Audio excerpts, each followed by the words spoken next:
right. So thank you all so much for joining me today.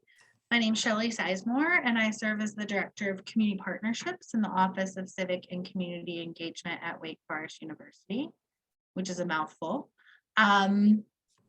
Today we're going to be talking a little bit just about our summer nonprofit immersion program.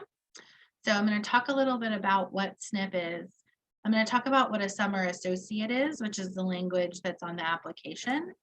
I'm going to share more information about logistics, overview of what the expectations are from site supervisors, what kinds of activities the interns can do, and then talk a little bit about recruitment and next steps so that you have kind of a full picture of what the program is. So SNIP is one of our longest running kind of contiguous programs in community engagement at Wake. We obviously have some big days of service programs that are much older than SNIP, but SNIP is in its 15th year this year. It's an opportunity that has been hosted by our office for Wake Forest students to serve local community partners in a full-time in the summer. So it includes a curricular component that is not credit bearing. So students participate in professional and personal development throughout the summer. We do a series that's kind of a quick nonprofit management series that talks about different pieces of what it looks like to work in a nonprofit. We also do some cultural competence workshops. We do some skill-based workshops depending on what sites say that they need. So for example, historically, we get a good amount of requests for social media and communication skill sets. And I understand why people assume that college students have those skills. What we've learned is there's a difference between being able to post about yourself on Instagram and being able to post about another organization, right?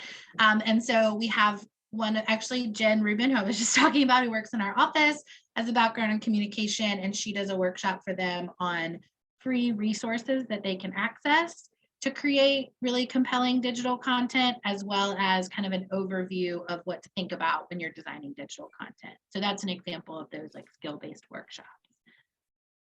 Students who do this are interested typically in nonprofit, community engaged, or public sector work. So what many people don't know about Wake Forest is that we do not have a nonprofit management program.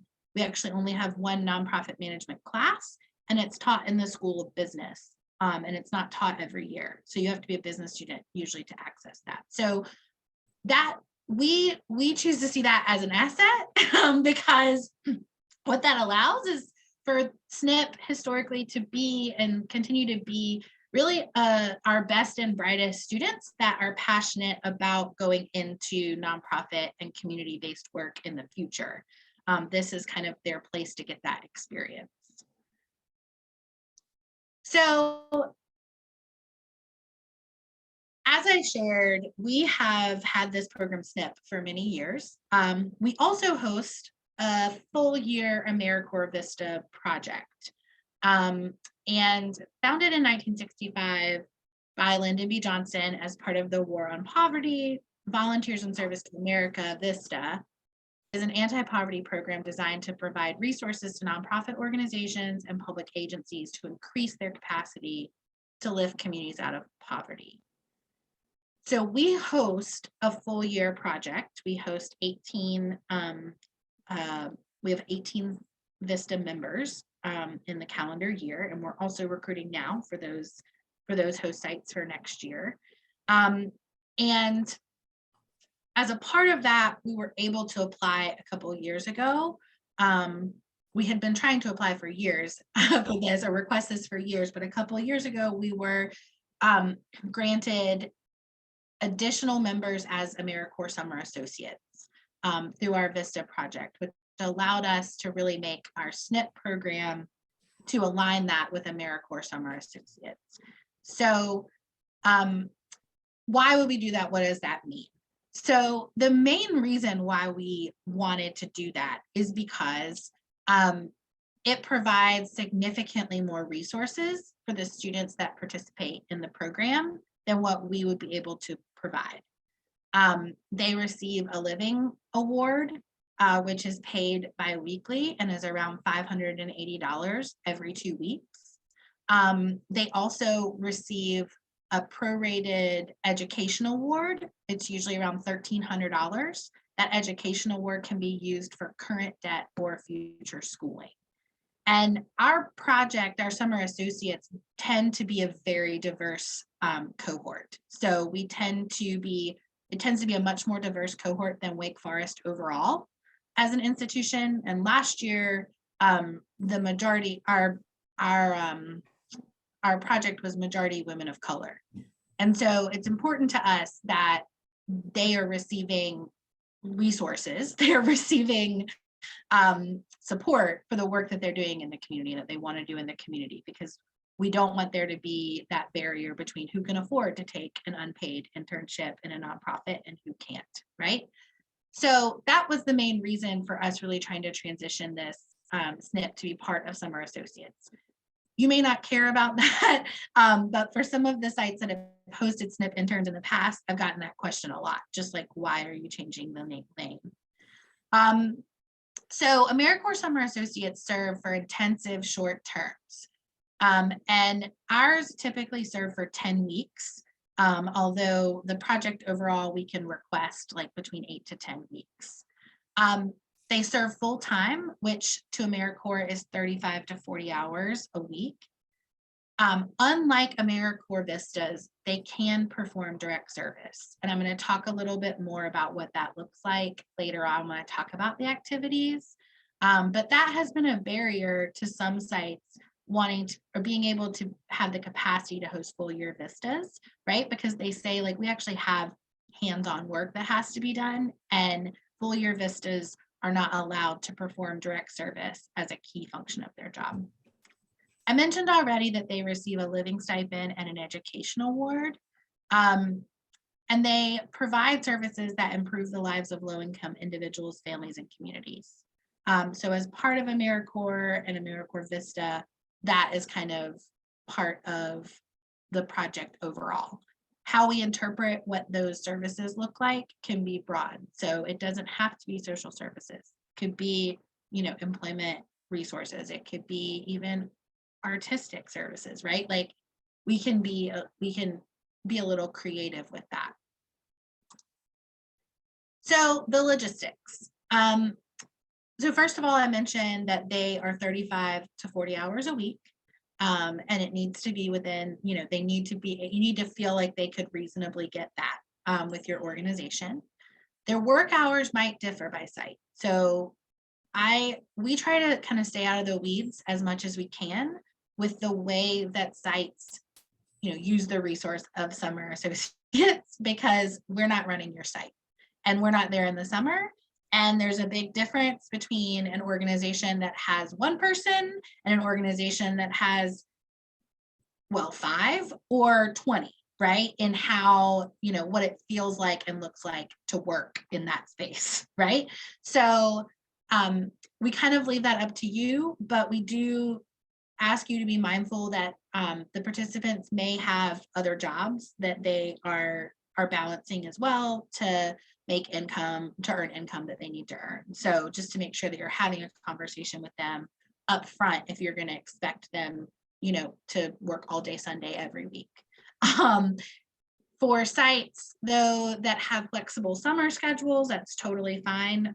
Your summer associate can also have kind of a more flexible schedule as long as we're keeping an eye on the hours.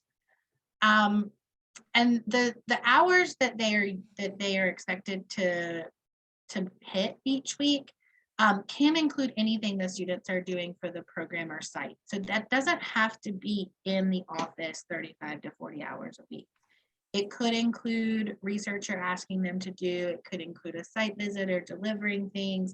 It also includes the seminars that they have with us. So sometimes that full time can sound like a lot of time for an intern, and just want to share that it really is anything that has to do with what they're doing. So Vista Summer Associates typically do not receive any time off.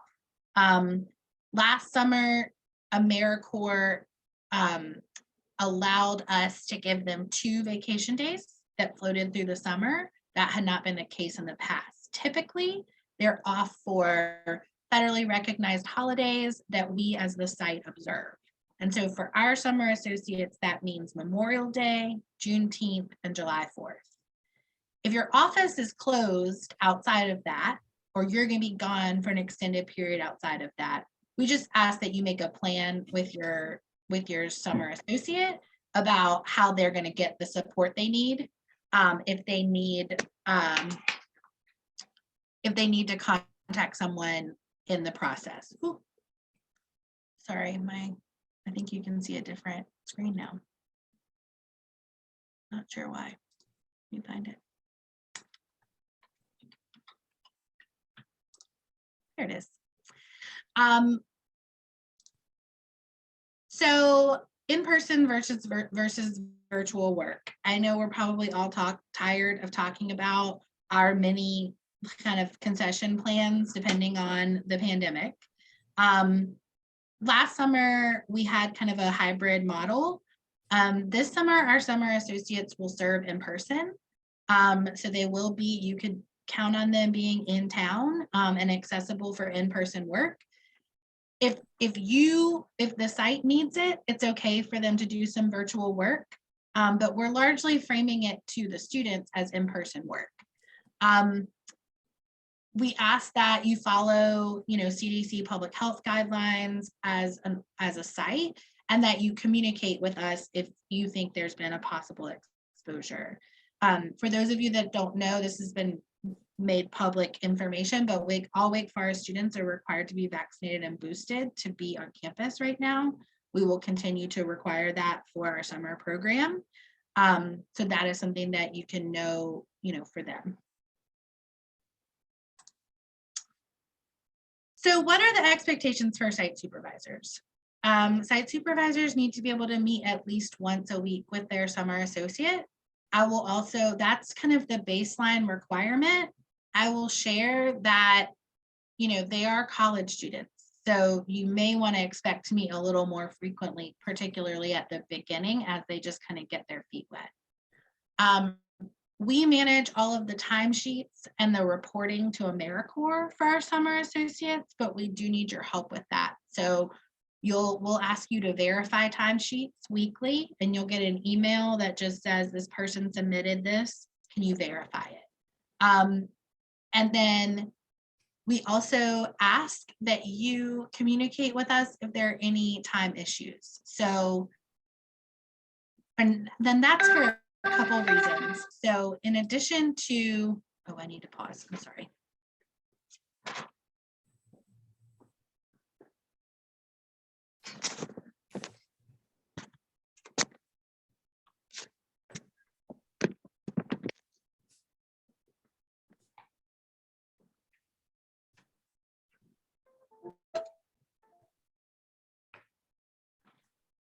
Sorry about that, my computer somehow got unplugged. So the main reason we ask that you reach out to us immediately if you have time issues or other issues with your interns is that many of them, we don't know if they are living with others. We don't know how connected they are to folks in town outside of the program. And so we want to make sure they're okay if they're not showing up, but also because there's very clear kind of guidelines around how much leave time they have. If they're not showing up, that's a problem for us, and it's a problem for AmeriCorps. So we want to make sure to be able to follow up with them.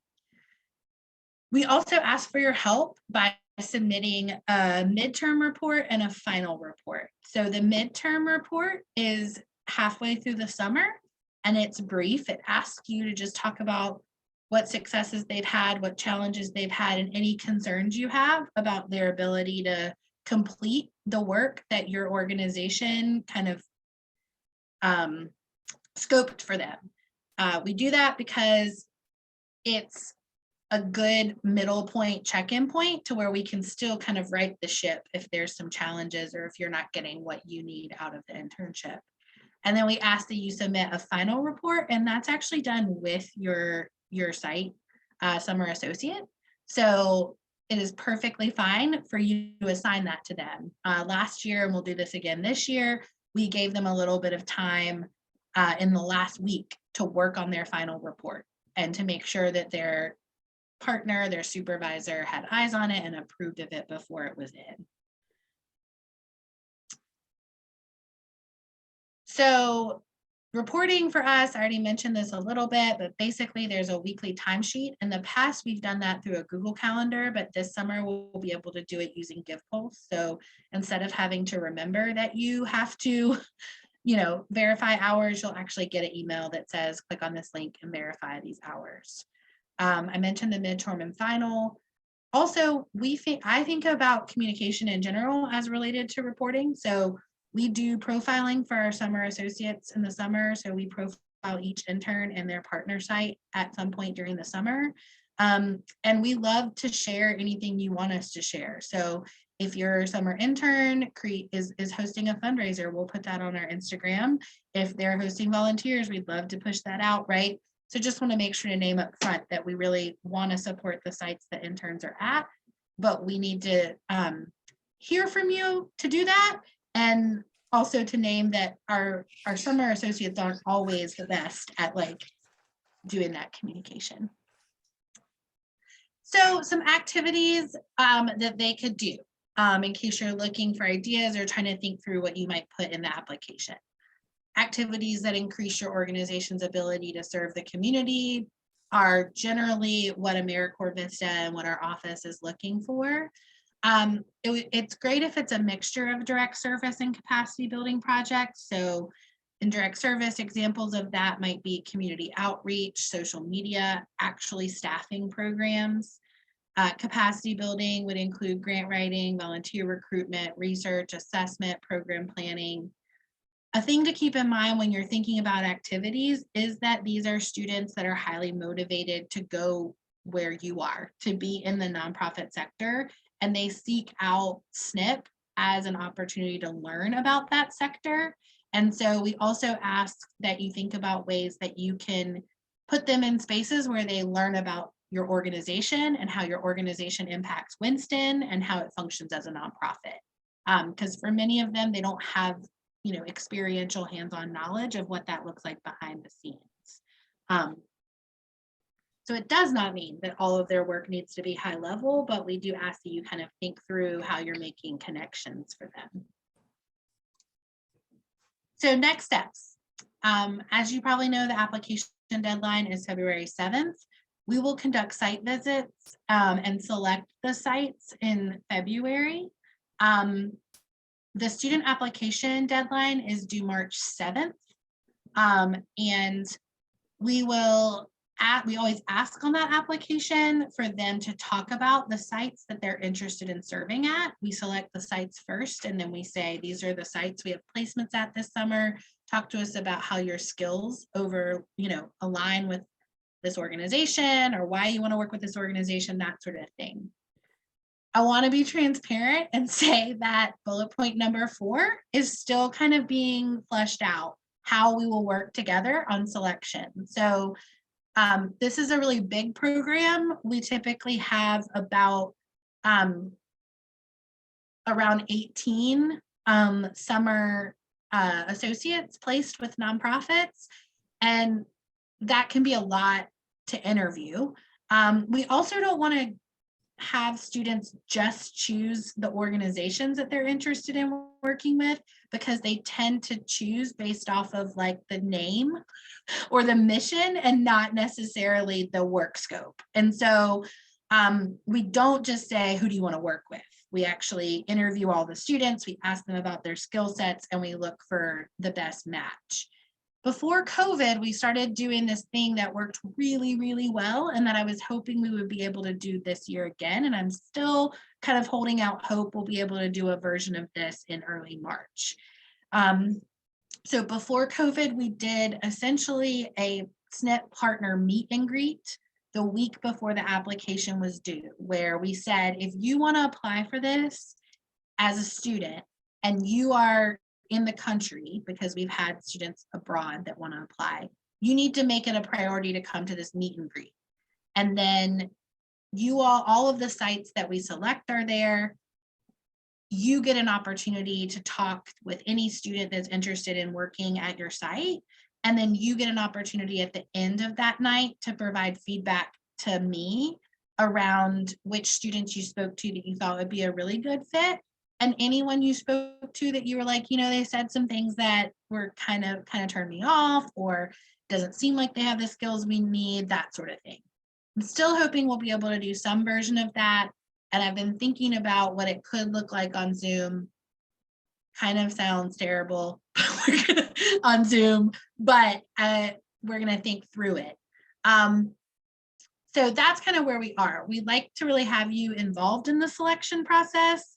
At the very least, we start with the kind of skills and talents that you really need to pick the students. But it is unwieldy to try and set up individual interviews with any student that might be interested in working with your site. And then the orientation and the students will likely begin serving around June 1st. I say likely because we're in the process of submitting our continuation to AmeriCorps, and so we will get finalized dates once that's been submitted. But because of the calendar and your time, like, we just can't wait until they give us the finalized dates to start recruiting sites, because you all need to plan for the summer. So I'm going to stop recording now and